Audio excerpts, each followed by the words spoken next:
We all set? Everybody in their spots? All right. We got any questions here for student athletes? Got to be something out there. You got one here? Let's go up in front.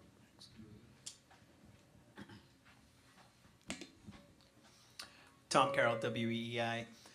Guys, just simple off the top here. What do you think the ceiling is for your team heading into this tournament? Oh yeah, we feel great. We feel great. We're ready to play. We've been getting some good practices in, and just preparing for McNeese. And yeah, we feel great, feel confident, and we're ready to play. I think especially after the run we had last year, we know what it takes to kind of get back to that spot, and just take it one game at a time. Can't overlook McNeese, and they're a good team, and be ready to play them. Thanks, guys. Anything else up there? Got to be something. Let's have Mr. Beret ask a question. Tim Beret, Clemson Radio. What have the coaches told you about McNeese, their style of play? Obviously, you have to be prepared for their pressing defense. Yeah. We know that they like to switch a lot. They like to press, obviously, like you said. They play really hard. They're a team that plays really free on offense. They have some guys who can shoot, have some guys who really like to drive. But they're a good team. That's what we know, and we just need to be prepared for them. Yeah, I think one key is just keeping them off the offensive glass. They're one of the best offensive rebounding teams, not just in the conference but in the country. So just keeping them off the glass and rebounding.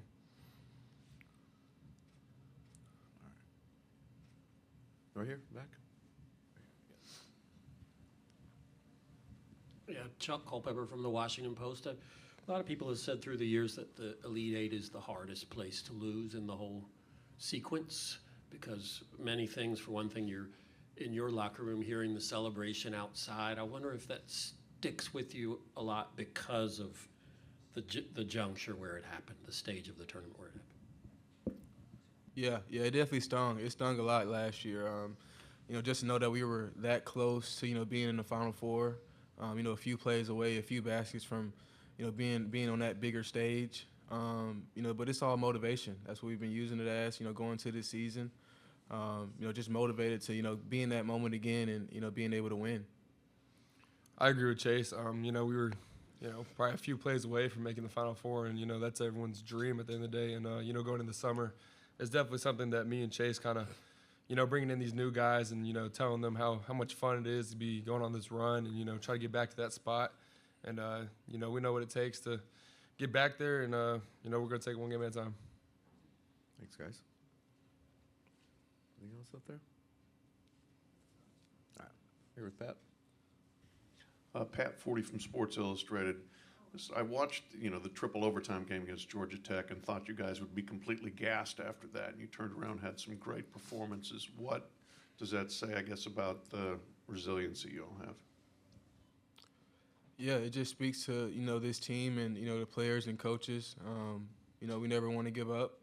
And, we know we can win any game. Obviously, Louisville game, we were out down a lot and, still came back and were one possession away. But I think it just speaks to, the mentality of the players and coaches, knowing that we can go in any game and win. And, no matter what happens, we're always in the game. I agree with Chase. That game didn't end how we wanted it to. It was a long, hard-fought game, and I think we had Duke next game. So, we had to, mentally just change pages and get ready for the nest game. And, this team's a lot of older guys, so we kind of know how to, flip. You're not going to win every game. So, just switching that mentality to the next game and just being prepared for that game. Thanks, guys. Here and back left. Hi, Phil Kornbluth, Sports Talk Media Network in South Carolina. The three-point shooting has sort of dropped off the last three games. Is that a concern for you guys going into this? Is it something that's sort of weighing on you a little bit? No, I wouldn't say so. I think that, it happens sometimes in this game. You just got to go into the next game ready, confident in yourself. And, I think that we'll definitely shoot it well. We're just going to keep putting up shots. And, it's just moving on to the next game and being confident for the next one. Yeah, you're not going to shoot the ball well every night. And, I think that's one reason this team's good is that we can find ways to win even when we're not shooting great every night. And, we're going to have guys ready to shoot, and, they're going to shoot shots that they normally take. And have full trust in everybody shooting the ball. So, we'll hopefully it'll pick up a little bit. Right here to the right. Don Munson, Clemson Radio. All right, guys, so what has Dylan's influence now become on the team? Broken hand out, but how does he influence things?